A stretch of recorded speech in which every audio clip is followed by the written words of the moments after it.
What is up, guys? Evan Aldo here. Bitcoin has dumped today, hitting a pretty major point, 60K, just a major area that we've kind of all been waiting for.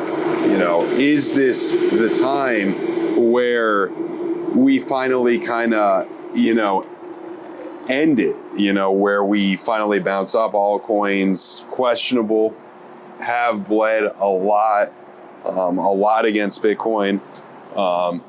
And now they're starting to show some kind of remorse, which is, it's an interesting place. I mean, I think the main thing we got to look at here is when you look at high time frames, like the monthly on Market Cipher B, I mean, it does look pretty bearish. You look at the weekly as well, they still look pretty bearish. Now, the thing is, did the bearish things already play out? Maybe, it's hard to completely say, but if we do look at years such as in the 4-year cycle, such as 2020, we look at years such as 2016.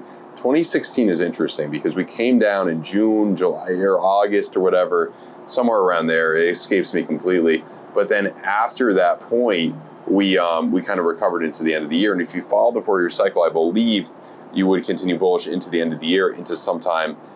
It could be extended. I'd say later next year would be most likely where we would see, kind of a peak for a lot of things. It could be different for, certain coins depending on, what you're holding, what you own, and all that type of good stuff. But I still think, you kind of got that year to year and a half to kind of wait. We got the election coming up usually every single time, basically since the Hoover running for re-election in 1930s, I believe. Every single time, second half of that year was generally bullish for traditional markets, at least. The two elections that we do have, 2012 and 2016, 2020 as well, were pretty bullish in that last 6 months of that year for Bitcoin as well. So we do have that to kind of go off of. So that's kind of my kind of theory here on what could happen. Maybe it'll be different this time. Maybe the more bearish case will play out. But, like most people, I would take the majority view that we still have, more time to kind of go in this market. We still have, some more time to go in this market. And, I think that's generally, a pretty good thing. People ask me a lot of times, when should I be DCAing alts now? What should I be doing? I mean, there's two answers to that question. One, I mean, check out the free crypto DCA course, but I mean, in the course, basically on the timeline, it would be, your DCA period would have almost been over. However, like I just mentioned, generally in the second half of this year, things would generally do well. So, and we got the Fed pivoting coming up, which could kind of, if it was like 2019, if it's like that, which is 2019, it's not the year we were in the 4-year cycle, so it's a little bit different. But if it's like that in terms of the Fed pivoting, then you're looking at potentially that bottom being in September or November. Now, I would guess that, could be wrong in this, maybe I'm just too much of a moon boy in alts or whatever, that maybe it's a little bit earlier because maybe some risk on assets do better into the election. But at the same time, a lot of people are buying up stuff that's less risky, stuff that's big market caps that are more trustworthy, such as Apple. Amazon could be one of them. Tesla, I think, too. The NVIDIA, as everybody knows, although that's looking like you're going to come down a little bit right now. Finally, that weekly bearish div on NVIDIA that I've been waiting for quite a long time. And that could be just a huge place to potentially take some profits. I do think it'll generally stay sideways to a little bit, more bullish into the end of the year, kind of proving itself, as the biggest company or something. I think, Microsoft may fight with that, but most of those big caps are doing well. So, it could go two ways for alts. I think one of the ways is we kind of do well with the alts into the election. We bottom out kind of earlier and surprise some people. Or two, and the other thing too I want to mention is that alts in this drop down have held up pretty good against Bitcoin. Now, they may get demolished some more, but they've held up pretty good against Bitcoin in this drop down to 60K, which I think is a little bit of a good sign. Could be a facade. We need to be careful, though. The second option is that we just come down with alts. We keep living against Bitcoin until the Fed pivots, whether that's September or November. Big question. Does the Fed want to pivot before the election? Do they want blood in their hands? I don't know. hard to say. Tough calls to make right here. I would argue that if the S&P 500 keeps making new all-time highs into September, the Fed, may not pivot in September. They may wait till after the election. So that's definitely a possibility. It also depends on inflation metrics, which is kind of, you look at the charts on cattle, you look at the charts on oil.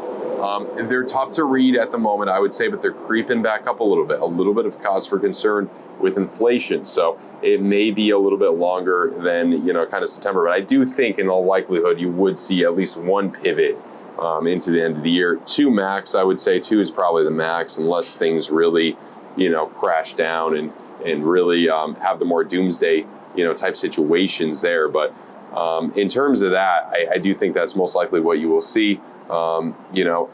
Safest bets into the end of the year, absolute safest bets. I mean, probably like big caps and the NASDAQ. NASDAQ looks better than S&P 500 right now. Apple stock, Amazon, Nvidia. I mean, at this point with that weekly bear div, I'd be a little bit concerned. I think some of that money may flow into Apple, Microsoft, Amazon, or whatever. QQQ, I think is pretty good.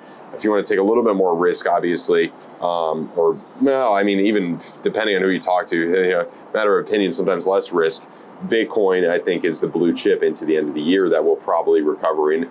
Most likely will make a new all-time high probably by sometime in quarter 1 or quarter 2. Quarter 2 the latest next year, I could see. If it doesn't by quarter 2 next year, then you're a little bit, you got a little bit of, you're really deferring from the 4-year cycle. The other thing we got to realize is that, a lot of people said we broke the 4-year cycle because we made a new all-time high too early for Bitcoin. Really, that's not true if you factor in inflation. If you look at Bitcoin versus the DXY, that is not true. We still have not made a new all-time high factoring in buying power.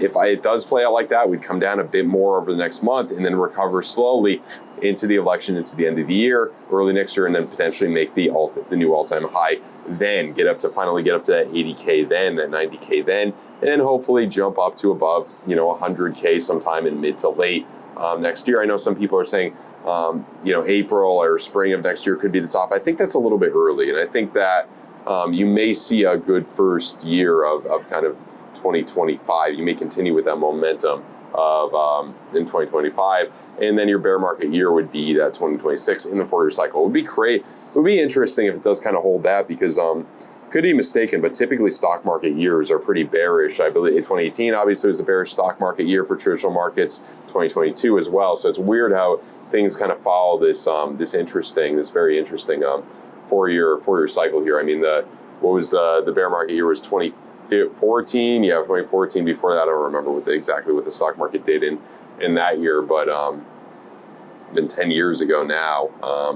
But yeah, no, it's interesting when we kind of look at these things, we kind of, dissect these things and try to study them. But, in terms of that question, people ask me, is it a good time to DCA? It depends how much risk you want to take. I mean, not financial advice at all, but if I didn't have any crypto at all right now, I'd be DCAing in for a month or two and hoping this market comes up into the election into next year, holding for a year to a year and a half. In my completely free crypto DCA course on evanaldo.com, I talk about some good places good places where I would most likely take profits based on what we're looking at on the charts on that point. That could be a good place to look at for, DCAing out of the market, taking profits, putting your money into safer things, per se.